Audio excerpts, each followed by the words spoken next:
Assalamualaikum warahmatullahi wabarakatuh.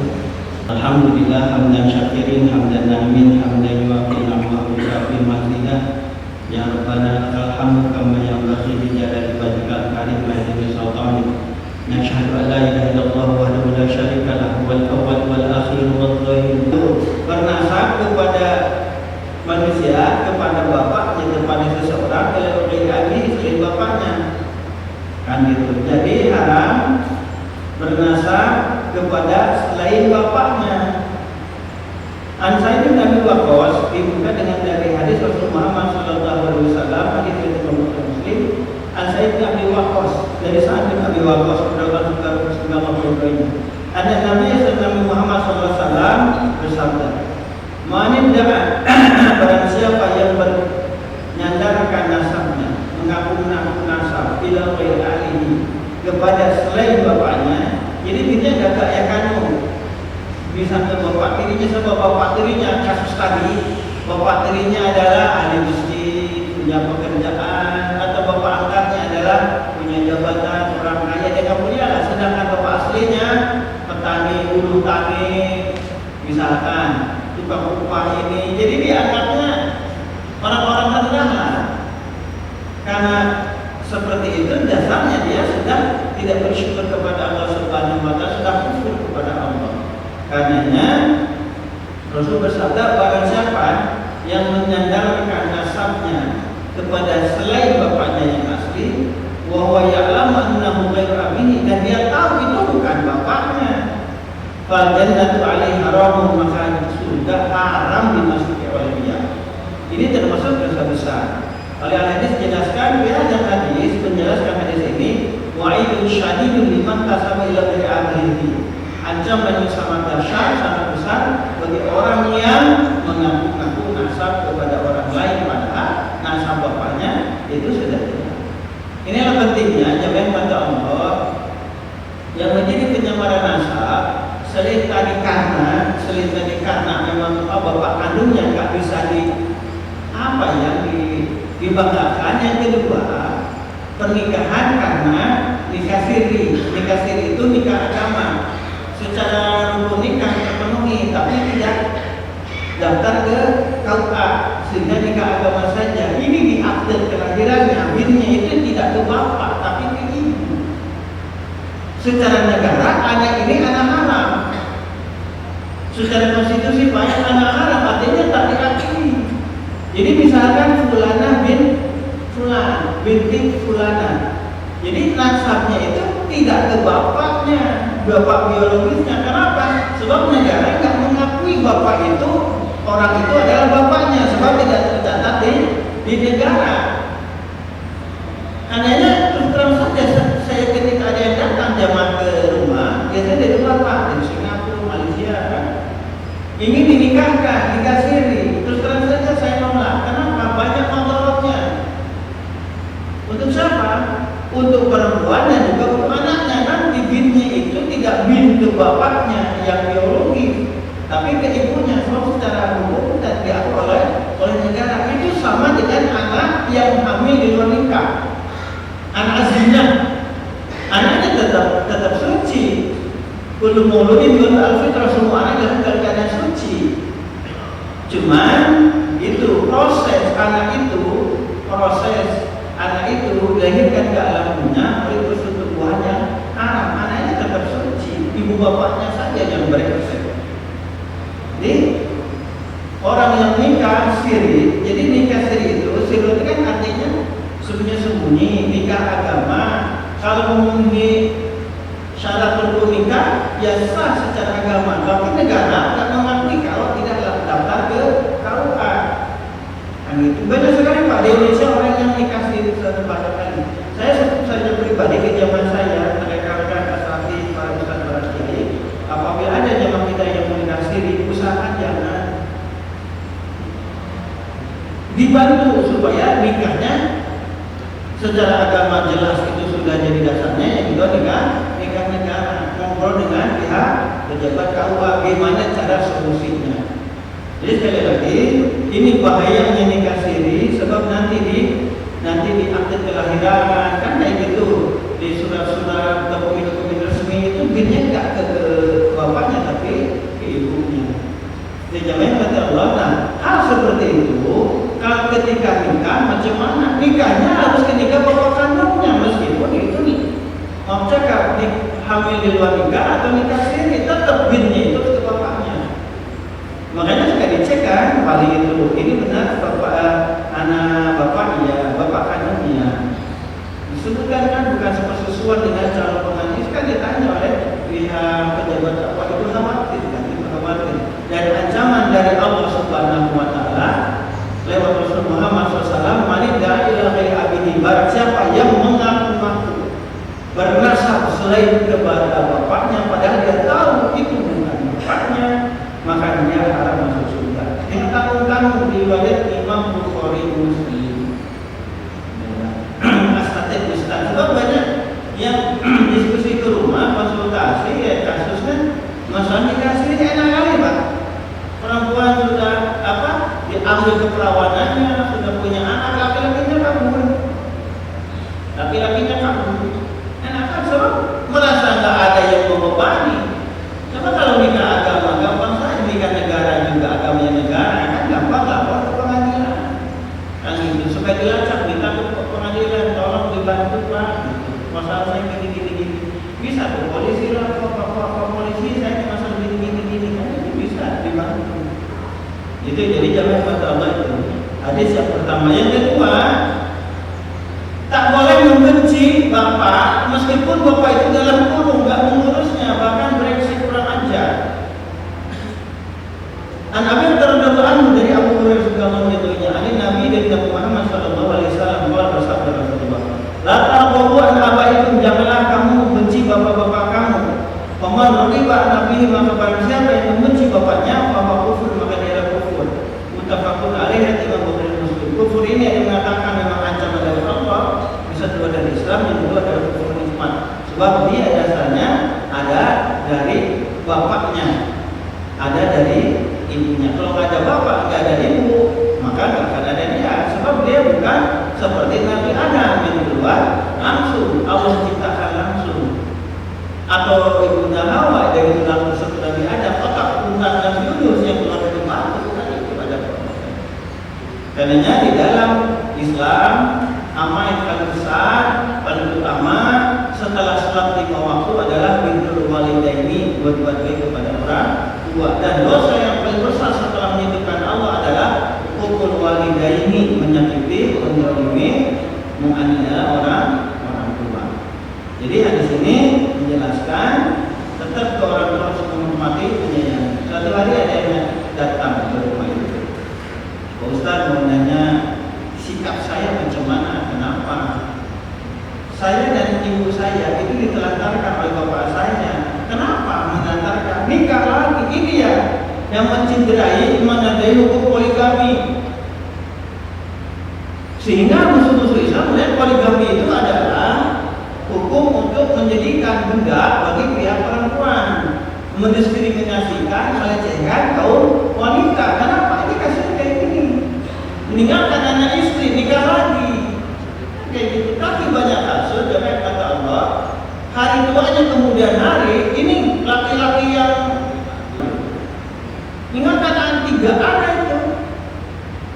Ketika cerai dengan istri mudanya karena orang tua tersebut, laki-laki tersebut bangkrut bisnisnya, kan gitu, ditinggalkan oleh yang lain. Balik lagi kemana? Balik lagi ke istri tuanya, padahal ditinggalkan, dicerai juga, kan gitu, dinafkahi enggak. Untung perempuan itu bilang kan tengok anak-anak yang gak apa-apa, anak seperti ini, sepenting kamu masih punya status, punya bapak, itu seorang ibu. Jadi jangan kata Allah Subhanahu Wa Taala, banyak kasus yang benci. Rasa saya kan gitu, lebih baik memaafkan daripada jadi dendam. Biarlah itu amalan dia dengan Allah. Kalau baiknya Allah balas dengan kebaikan, kalau dosanya terserah Allah, dia akan menanggung. Cuma ada darah di dalam diri ibu, ada darah di dalam bapak, kakak atau bapak dari bapak tersebut, orang tersebut. Nah, sampai meninggalnya, ada yang nggak peduli kepada bapaknya. Ini kisahnya apa? Ini kisahnya. Jadi padahal menikah itu tujuannya adalah untuk ibadah, yang kedua adalah membentuk keturunan yang menjadi amal jariah, sehingga ketika anak soleh amalan itu akan mengangkat ibu bapaknya ke surga. Sebab banyak orang tua termasuk semoga kita termasuk dalamnya, amin. Itu enggak menyangka, enggak menilai, enggak menyangka akan Allah angkat derajat yang demikian tinggi. Ya Allah, dengan amalan apa Engkau mengangkat derajat saya di surga, Pak? Sampai diberikan taj, sampai diberikan apa bahasa kita, mahkota seorang raja di akhirat itu. Saya merasa enggak beramal yang layak mendapatkan kemuliaan dari ya Allah. Apa jawaban Allah? Karena kesolehan anaknya. Tingginya seorang bapak juga diantara ditentukan oleh banyak hafalan dan amalan anaknya yang melakukan. Karenanya di dalam hadis Rasul semua amalan Adam terputus. Yaitu 3 hal. Diantaranya adalah waladin sholihin, yang kedua anak yang senantiasa mendoakan ibu bapaknya. Itu makanya bina anak kita, didik anak kita ini menjadi anak-anak yang qurrata ain, menjadi perhatian mata kita, penyejuk perasaan kita. Yang kedua dari perkataan Imam Ali radhiyallahu anhu, beliau satu hari berpikir atas mimbar, diriwayatkan an Yazid bin Syarif bin Tariq, dari Yazid bin Syarif bin Tariq. Satu hari beliau berkata, Yazid berkata, aku lihat Imam Ali berdiri di atas mimbar. Memang idealnya apa? Idealnya itu seorang pemimpin, seorang lurah, seorang camat, bupati, gubernur, kan itu presiden itu adalah seorang dai. Orang yang seorang ustaz, kalau seorang ustaz mengerti tentang Islam dan mengajak kebaikan, memang kewajiban dari seorang pemimpin adalah ya'muruna bil ma'ruf wa yanhauna 'anil munkar, amar ma'ruf nahi munkar. Dan memang syarat utama menjadi pemimpin di negara ini karena umat muslim yang beragama Islam adalah harus bisa membaca Al-Quran, harus menjalankan sholat 5 waktu. Imam Ali berkata, wa man da'iya ila al-ghairi abihi, barang siapa yang menyandarkan nasabnya ke selain bapaknya, awin kami ila ghairi mawalihi, atau bergantung, menyandarkan, mengaku kepada selain mawalinya, artinya memberikan satu loyalitas yang diberikan besar kepada selain orang yang memerdekakannya. Fa'alaihi anatullah, maka bagi dia laknat Allah, wal malaikati, dan laknat malaikat, wan nasi ajma'in, dan manusia semuanya. La yaqbalullahu min yaumil qiyamati sarfan wal adla, dan Allah tidak akan menerima dari dia amalan sunnah juga amalan wajibnya. Dengan Imam Bukhari, artinya selesai itu perhitungan dengan Allah, karena kufur nikmat sudah menolak bahwa itu adalah bapaknya. Ini jangan kata Allah, ini sangat berat. Yang terakhir saya bacakan hadis Rasul Muhammad SAW dalam pembahasan ini adalah Wan Abi Dzar radhiyallahu anhu, dari Abi Dzar, semoga Allah meridainya, anna Rasulullah, sesungguhnya Abi Dzar mendengar Rasul Muhammad SAW yang dulu bersabda, beliau Rasulullah, laisa min rajulin idda'a ila ghairi abihi wa huwa jalun illa kafar. Tidaklah seorang laki-laki yang mengaku bapak selain bapaknya, sedangkan dia tahu bapaknya sendiri bapak kandungnya, illa kafar, dia sudah kufur. Yang kedua, bahwa man da'a ma laysa lahu falaysa minna, maka barang siapa yang mengaku itu milik dia, itu hak dia, padahal bukan milik dia. Umum ini Pak, ini umum, bukan cuma harta saja, itu harta saja, tetapi hak. Kemarin ini dahsyat kemarin, pemilu kemarin, ada teman saya dari alumni Azhar itu nyalek Pak, itu suaranya bisa hilang nggak Pak? Nggak tanggung-tanggung, 10-an ribu hilang. Begitu mikonnya di itu masuk ke KPU, kemudian hilang Pak. Harusnya naik, ini nggak naik. Ada pendaftaran CPNS, termasuk polisi rame kan? Ada tuh. Sudah nongkrong orang-orang yang dulu CPNS, orang yang dulu di polisi, hilang namanya itu Pak. Hilang itu, kita hilang. Bapak pernah dengar? Oknum di mana-mana, maka Rasul mengancam Pak Rasul al-Mutakshina yang menyuap dan disuap masuk neraka. Sebab suap itu paling berbahaya. Enggak disuap akan jadi berubah untuk keputusannya. Enggak disuap berubah masalahnya. Sebab yang jadi bahaya bagi apabila tiga kan institusi besar, eksekutif pemerintah, legislatif DPR, yudikatifnya hukum, polisi, jaksa, hakim, itu kalau disuap itu akan bermasalah bagi negara kita. Makanya yang sangat miris, hampir tiap minggu kalau tiap hari ada pejabat publik yang ditangkap oleh KPK atau BPK. Apakah itu bupatinya, apakah pejabat anunya, anggota parlemennya, kan gitu. Ada oknum polisi yang menyelundupkan narkoba, ada apa? Polisi yang harusnya memusnahkan barang bukti sabu ini dihilangkan. Berapa? 1 kilogram sabu. Di mana ada saya hilangkan sebelumnya? Oknum ada saja, Pak. Al-Rasyibah Mutasyifina, sehingga negara kita seperti ini karena korupsinya, suapnya merajalela. Makanya minimal kita berdoa kepada Allah.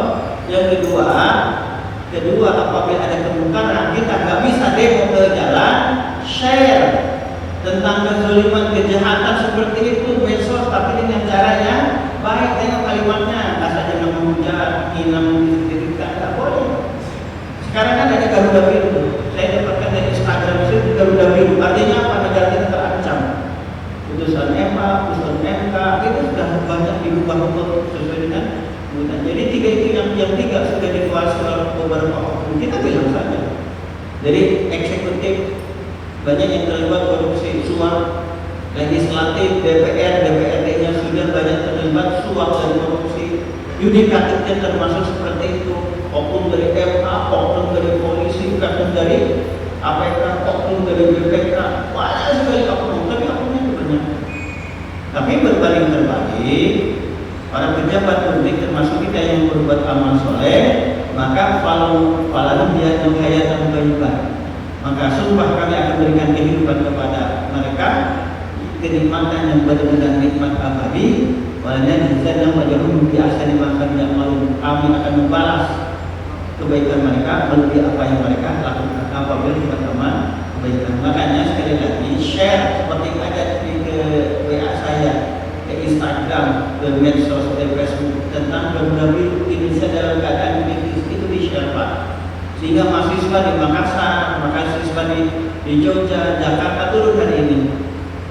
Cukup bahaya kalau keputusan yang sudah tertinggi dari MK yang sudah tidak diakui oleh anggota parlemen misalkan oleh legislatif atau eksekutif, jadi negara barbar demi untuk kepentingan satu kelompok. Dan memang yang saya khawatirkan adalah ternyata partai politik itu tidak mewakili rakyat yang memilih. Itu yang kelihatan. Dan itu terbukti di negara kita. Semoga Allah memberikan taufik hidayah kepada para pemimpin kita, kepada wakil-wakil kita, khususnya umumnya kepada rakyat Indonesia dan khususnya muslimin muslimat. Senantiasa memberikan taufik hidayah. Amin. Jami'an kata Allah, Nabi Rasulullah, orang yang mengaku-ngaku terhadap sesuatu padahal bukan ini dia, baik hartanya, baik jabatannya, kan seperti itu. Falita bawa maka maka dia bersiap-siaplah tempat duduknya itu di neraka. Waman da'amadulan bil kufri, dan barang siapa yang memanggil seseorang orang kufur, hei Yahudi, hei orang kafir. Ini ada Pak, gara-gara berbuat nasab ini, oknum Habib bilang si Yahudi pesek yang mengatakan ada Pak. Terkenal Habib ini si Yahudi pesek. Gara-gara ada beberapa ulama di Indonesia yang mengatakan bahwa itu bukan bukan Rasul, dia tersinggung. Harusnya kalau seperti itu klarifikasi. Misalkan Ustaz Iman dengan tesisnya untuk mendapatkan gelar magister, dia membuat makalah ilmiah di pertanggungjawaban, dibalas lagi dengan tulisan ilmiah. Itu jangan jadi debat kusir atau saling menghina, tak boleh. Makanya Yahudi pesek, Ustaz yang ngomong, Abdul yang ngomong, yang dipesek Yahudi kan adalah Pak Ustaz dia yang nggak setuju. Itu bahasa saya, makanya dari awal saya bilang takfir. Saya diam saja, membenarkan kayak gitu. Ataupun melakukan tentang nasab Baklawi ini, sebab memang baru dari tesis Ustaz Iman dan juga para ulama yang lain. Dan para ulama Pak, meskipun data masuk ke data saya selidiki, memang ulama yang mengatakan Baklawi tidak sampai Rasul itu bukan ecek-ecek, bukan kaleng-kaleng Pak. Saya sendiri bisa mempertanggungjawabkan apa perkataan itu memang benar. Tetapi satu sisi lagi, kan gitu kan, memang ada hak jawab dari orang yang nasab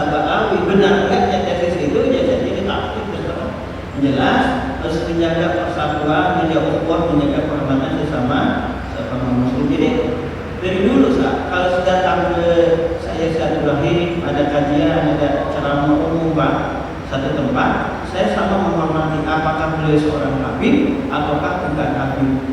Pertama karena kesolehan, kedua keilmuannya. Yang terjadi terkadang orang lebih memuliakan seorang yang dianggap betul Rasul daripada tidak pada sama ulama.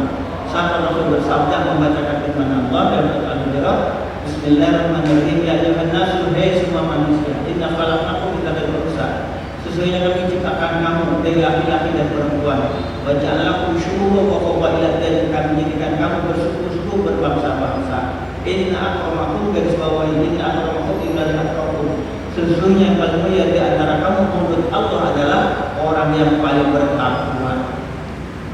Jadi itu garis bawah yang banyak garis bawah. Sehingga penghormatan kita sama kepada orang terhormat, kepada yang kita menyayangi, apalagi kepada para ulama. Ulamanya baik apakah itu dan Rasul disebut mengaku-ngakunya dan Rasul atau yang itu Rasul Habib, ataukah ulama bukan keturunan Rasul atau yang mengaku keturunan Rasul, tetap kita muliakan sebagai ulama. Sebab dari kita taklim dikatakan apabila seseorang tidak menghormati, tidak menerima pendapat dokter, maka nikmatilah akan sakitnya yang berkepanjangan. Apabila seseorang tak menerima, tak menghormati pendapat ulama, pendapat kiai, maka nikmatilah tetap jadi akhirat masuk neraka.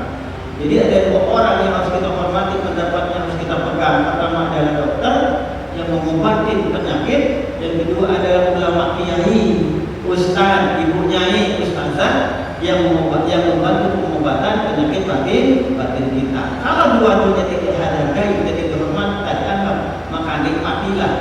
Nah gitu, silahkan, akan sakitnya akan berkepanjangan, akan menyebabkan kematian. Yang kedua, kebodohan apabila tidak dihormati ulama kiai, akan kebodohannya akan menyebabkan hidupnya celaka, sengsara meskipun berlimpah materi harta, tinggi jabatan. Yang kedua akan Allah masukkan ke neraka, sebab dia tidak kenal kepada membacakan Rasul tidak mengenal Rasulullah. Jadi ini menarik, hadis Rasul Muhammad SAW. Silakan pada Bapak Ibu dinikmati kitab dan soal ini, maka kitab yang wajib juga, saya katakan wajib dimiliki. Bahwa tahrir intisabin insan yang dari Abu Jiwa haram bernasab kepada seseorang yang bukan bapaknya. Sekian insyaallah kita nanti mungkin pada bulan Maulid nanti lebih awal kita akan menikmati dan kita belajar solid dan kita Syamil Muhammadiyah, karena pertemuan kita sempat ke dalam seminggu itu pun kalau nggak ada halangan, kita menikmati kita Syamil Muhammadiyah. Nanti proyeknya dan kita belajar solid. Allahumma shalli ala sayyidina Muhammad amin ya Allah rabbil alamin. Allahumma qil lana min mana walidina wa rabbana sayyidina Fakir Muslimin Muhammad. Allahumma shfi mawlana ya Allah subhanahu wa ta'ala dan daripada kami. Saya sudah berpatihan dari Allah kami. Kabulkan doa kami dengan cepat dan berkahkan kuasa yang kepada kami. Berikanlah kepada kami ilmu yang bermanfaat, badan yang sehat, rezeki yang berkah melimpah tanpa ada kesusahan, kepadatan tanpa ada bahaya. Ketika kami akan menaikkan kami kasih ya Allah. Ampunilah dosa-dosa kami, dosa bapak kami, dosa-dosa orang yang menjadi kewajiban nafkahnya bagi kami. Ampunilah dosa-dosa mukmin dan ahlussunnah wal jamaah di dunia saat berada. Berikanlah kepada kami melaksanakan haji dan umroh karena kuasa yang kepada kami. Berikanlah kepada keluarga besar kami bisa melaksanakan haji dan umroh karena kuasa yang kepada kami. Berikanlah kepada kami pada haji dan umroh karena kuasa yang kepada kami. Allahumma inna ala syirika wa syurika wa sunnatik. Allahumma subhanahu wa ta'ala. Ya Allah, Allahumma alhamdulillah kami bercinta kami pada rezeki kepadamu, pada bersyukur kepadamu, dan senantiasa memperbaiki bukti memperbaiki ibadah kepadamu ya Allah. Allahumma segala mudah wa tuqwa wa rahmatina. Allahumma segala berbadan dan maafkan segala kami. Ya Rabbana kami mohon kepadamu surga dan rahmatmu ya Allah. Kami berlindung kepadamu dari muka dan neraka-Mu ya Allah. Wassalamualaikum warahmatullahi wabarakatuh. Wa hadina sallallahu alaihi Alhamdulillah syaitan rajim bismillahirrahmanirrahim. Ya kana wa bismillahirrahmanirrahim. Wa tadina Subhanallahumma wa bihamdihi asyhadu an la ilaha illa anta astaghfiruka wa atubu ilaik.